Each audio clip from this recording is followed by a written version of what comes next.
Howdy, folks. Welcome to my deep dive on Spotify. I was watching some podcasts the other day and some fantastic musicians who I respect gratefully, composers and sound designers, etc. They were talking about stuff about the industry, and they got into the topic of Spotify and unanimously just started bashing Spotify and, they're the Death Star, blah, blah, blah. And I have a different opinion, and so I wanted to talk about that. I'm going to do a deep dive into Spotify, what it does, the financials, etc., and things to consider. Because Spotify itself as a platform, it's changed how we listen to music. It takes a ton of grief from artists and composers, and I get it. Me and my 147 regular Spotify listeners, my little bitty island, we get it. It's frustrating to make so little after you put in so much work to create and produce and share your music. But there's more to this story than most people, I think, realize. I think a lot of the angst aimed at Spotify is misguided. And the goal of my video is to show you why I think that. So let's get into it. Founded in Stockholm, Sweden in 2006 by Daniel Ek and Martin Lorentzen, Spotify sought to reimagine music consumption. It launched in the UK in 2010 and the United States in 2011. Now, from the Spotify website, you can read, it says, "Today, more listeners than ever can discover, manage, and enjoy over 100 million tracks, 5 million podcast titles, and 350,000 audiobooks a la carte on Spotify. We're the world's most popular audio streaming subscription service with more than 574 million users, including 226 million subscribers in more than 180 markets." That's a lot of folks. Spotify grew to be about 9,000 employees in size, but late last year, like so many other tech companies, and trust me, I know this personally, Spotify announced cuts that will drop the number of employees there to about 7,500. That's still a very respectable sized company. Despite Spotify's continuing growth and a truly global presence, turning a profit has been elusive. So let's talk about global distribution. In 2023, Spotify had 573 million active users and 226 million paying members, known as premium subscribers. Now, Spotify truly is a global company. Its largest user base is in Europe, with over 124 million monthly users.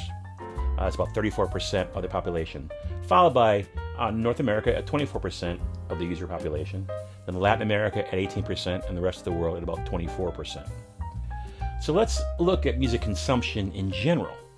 Nearly 1/4 of all music consumption today is comprised of paid streaming. However, music streaming itself accounts for 84% of total music industry revenue. So it's a quarter of consumption, but 84% of total revenue. Consumption, revenue, two separate topics. So Spotify leads the way and owns about 30% of the market. So they've got a big chunk of the market there. So now let's take a look at the financials, because this is where I think the story of angst and hatred and anger toward the platform starts to fall apart. So Spotify's financials are easy to find, and they reveal a challenging journey. So despite a constantly increasing paying customer base and revenues, profitability remains elusive. In fact, the company has only posted a profit in 6 fiscal quarters over its 15-year history, and it has yet to post an annual profit. So let's take a look at the numbers since 2015. Looking across the top of this chart, you can see, moving from right to left, that Spotify has a stable and consistent increase in revenue year over year. But revenue is only one factor to consider when assessing company success. Some folks will look at the gross profit line item and think the company made nearly $3 billion in 2022. But that's not how corporate accounting works. You need to remove all sorts of expenses and costs to get to a gross margin number. But then this number focuses solely on the direct cost of production and service delivery. It does not include things like capital expenditures or CapEx. Incidentally, this is probably the most I've used my MBA since I earned it nearly 30 years ago. So what's included with CapEx? Something that's not included in gross margin? Things like data centers, infrastructure, office facilities, studio equipment, content creation and licensing. There's a lot of things that go under the CapEx category that are pulled out before you actually get to final profit. So that gets us to operating margin, which is a different measure, but does not factor in the non-operating items like interest and taxes. I know this is boring stuff, but I'm getting to a point here. In 2022, Spotify had a negative operating margin of negative 5.62%. Now, after factoring in the non-operating items like taxes, etc., we get to the final profitability number, the profit margin. In 2022, Spotify lost 3.67% as a business. That's a negative 3.67% profit margin. That's not good. Now, this is a downward trend from 2021, where the company finished almost break even with just a negative 0.35% profit margin. Now, from an accounting perspective, it is unusual for a company's operating margin to be lower than its profit margin. But this scenario can happen when a company records one-time gains from asset sales or investments or other non-operational activities that temporarily boost the profit margin, even though the core business is not profitable. Now, I did geek out and download the 2022 annual report, but after browsing for just a couple of minutes, I remembered why I got into technology after getting my MBA instead of going into finance. I don't like finance a whole lot. So, as a sidebar related to profit margins, I think it's useful to look at the top profit margins among US-based corporations. So I've color-coded this to group companies by industry, like pharmaceuticals, finance, tech companies, etc. So hopefully this chart provides some perspective. The topic of corporate profits is worthy of its own video and not something I'm going to cover on my channel. But again, Spotify has yet to have a profitable year, and some trends suggest that the struggles will continue. But looking at the profit margins of those very, very popular brands, you can see a whole lot of companies have fantastic profit margins. Spotify is at negative 3 point something. So, speaking of companies and corporations and profit margins and all that stuff, I just a couple weeks ago, I think I saw a meme about Spotify CEO Daniel Ek.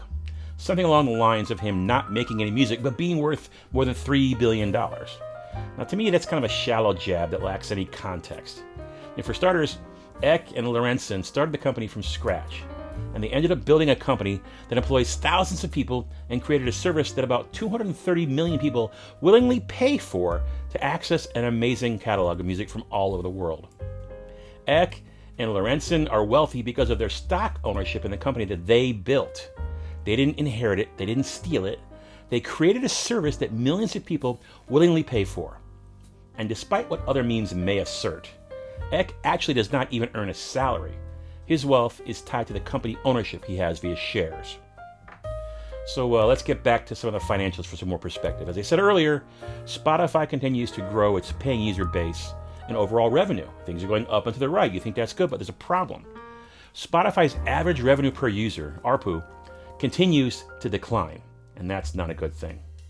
So, with 226 million paid users globally, the numbers show that Spotify earns about $57 US per year per user, or about $4.75 per month in 2022. And you know the chart stops at 2021.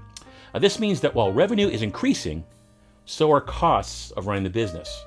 This is certainly part of the reason that Spotify announced a 17% workforce reduction at the end of last year. So what could the problems be? There's lots of facets to this thing. First, let's geek out and look at their technology, because it's expensive. There's a lot of technology behind the scenes at Spotify, and at the scale that they operate, it is quite expensive. We tend to take for granted the instant gratification of technology today, without giving any thought to the people, the processes, and the gear that is needed to appease our cultural ADD and demand for instant everything. Spotify's technology stack is large and broad, and as it grows, it needs to deploy more. Now, on the back end, you've got a massive microservices architecture using technologies like Java, a programming language, Scala, the Java virtual machine programming language, Node.js for JavaScript runtime, Apache Kafka, which is a distributed streaming platform, and Cassandra, which is a crazy, highly scalable NoSQL database, Redis for caching, Docker for containerization. All this creates the engine of Spotify, and yes, I'm geeking out. This is my day job stuff. On the front end, you've got React, which is a JavaScript library for building user interfaces, Redux or Redo, an application state management tool, Sass, which is a preprocessor scripting language for its web applications, and Webpack, an asset deployment bundler. This is all needed to deliver the actual end user experience. Now, the front end and the back end all run on massive infrastructure, the foundation of the business. And this runs on Amazon AWS, providing the compute and storage resources, among other things. Kubernetes is the container orchestration system that manages all the microservices. Terraform is the infrastructure as code used to provision and manage all this stuff, which is then monitored by Prometheus, which constantly checks on the health of all services and infrastructure. And all this data is visualized via dashboards and reports from Grafana. Now, that's all the infrastructure, the tech, the front and the back end. But in addition to all of that, there's some really cool brain work and research going on to generate things like the recommendations that we see as users.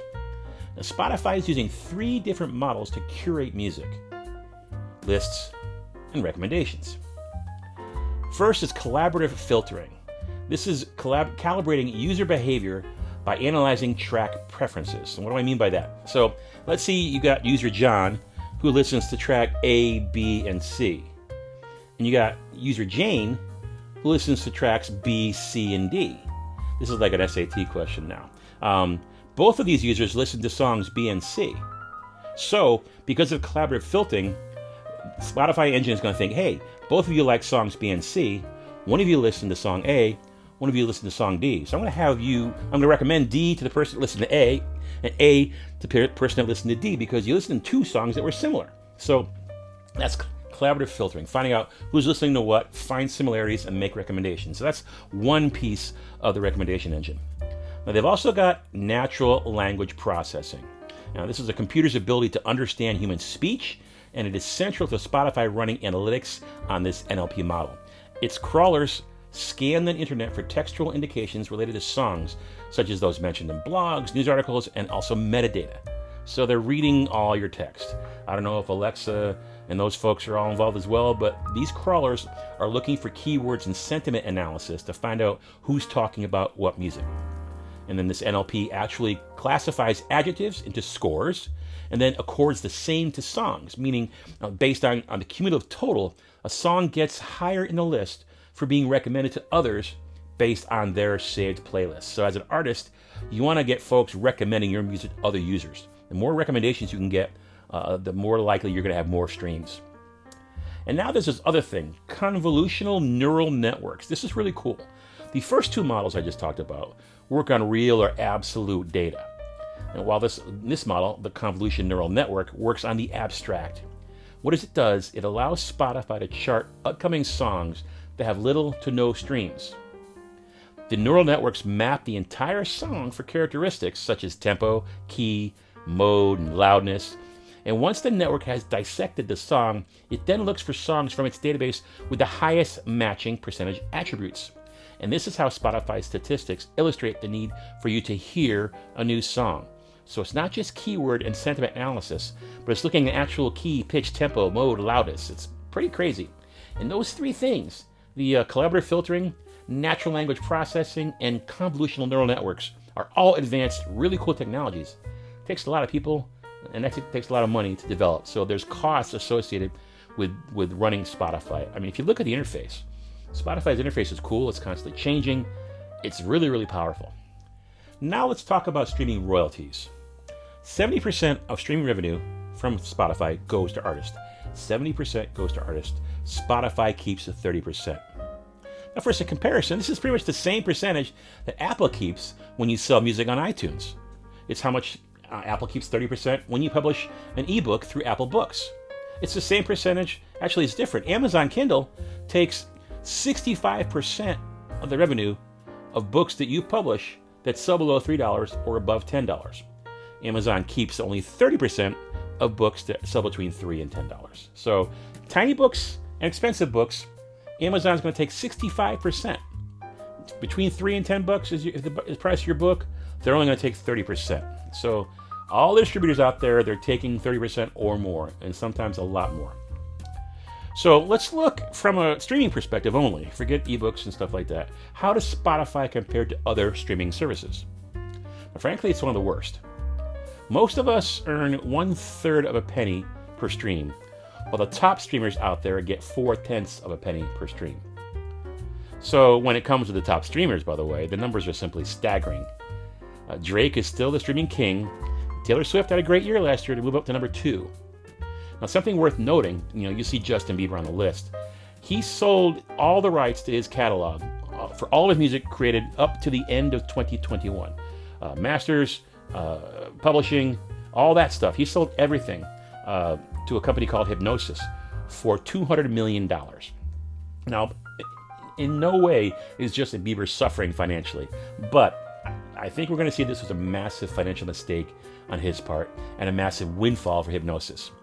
So if you look at the chart, in 2023, Bieber's catalog earned about $159 million.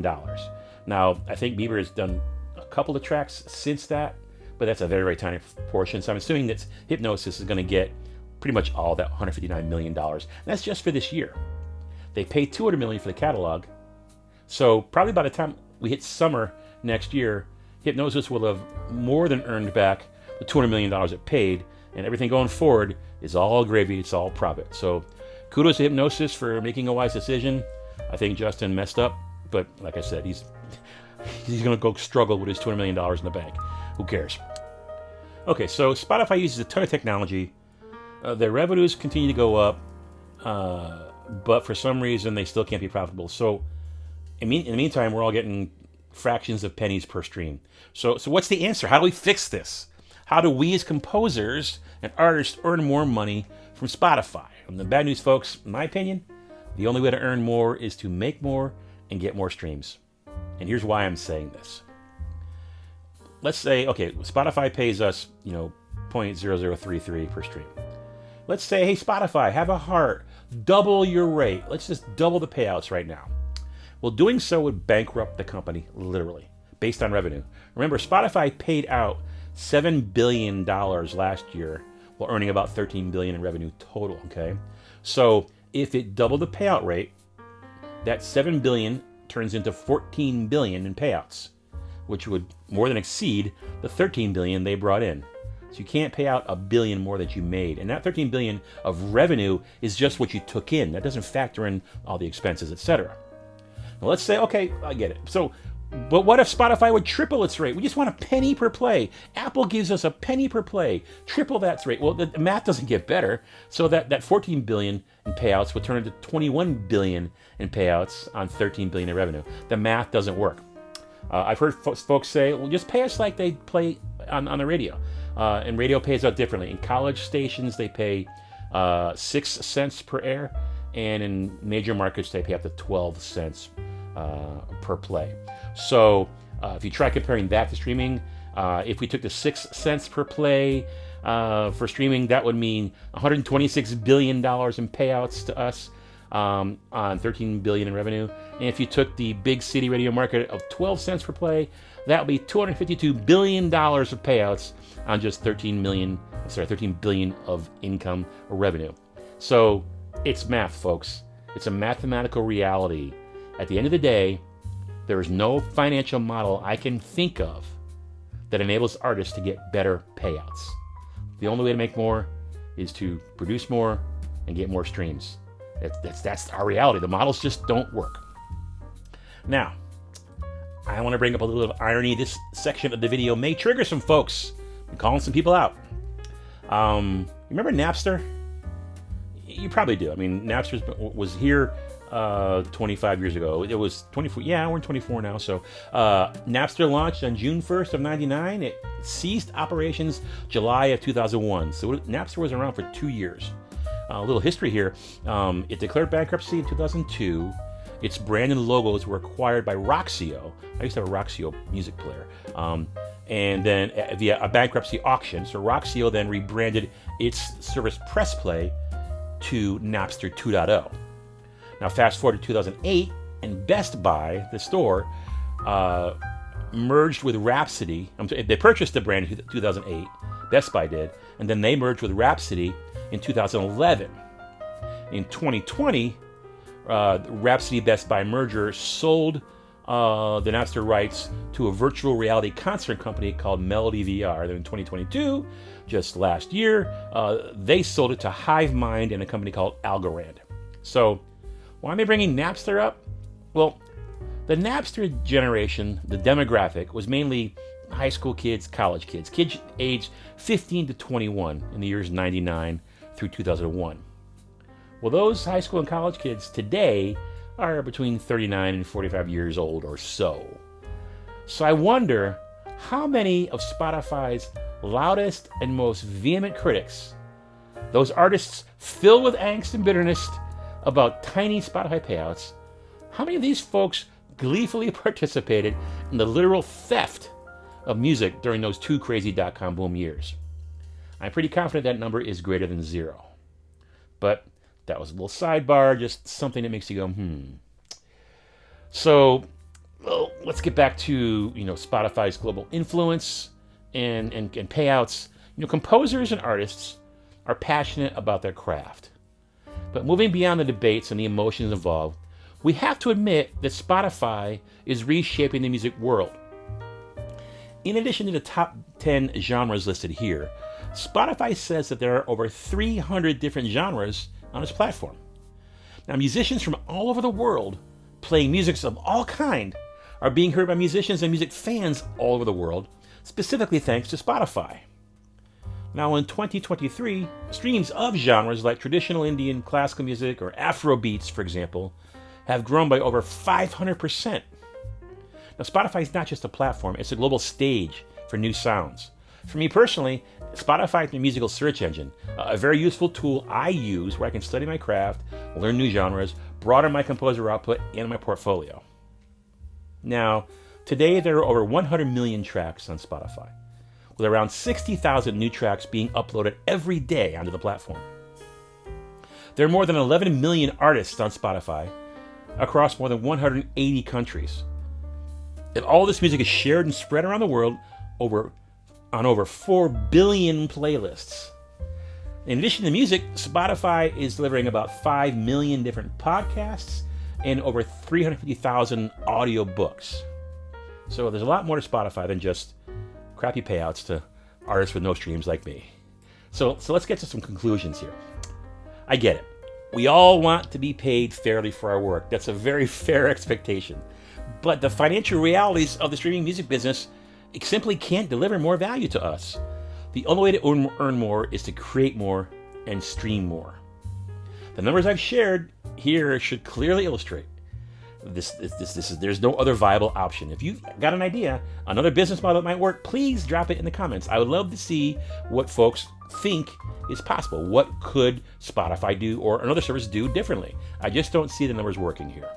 So before we judge the economics of streaming and hop on the oh-so-easy groupthink, head-bobbing Spotify trashing bandwagon, let's appreciate the bigger picture.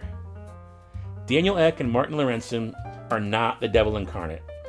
Seeking profit is not bad. It's just something that Spotify is having trouble doing. The owners or the founders' wealth is based on ownership in the company that they created. And based on my own personal experience working at more than one .com startup, I've witnessed firsthand the hard work and sacrifices and crazy hours that startup owners experience. They built it, they own it, and then the market determines what the value is of that company. You can hate the game, but don't hate those winning it.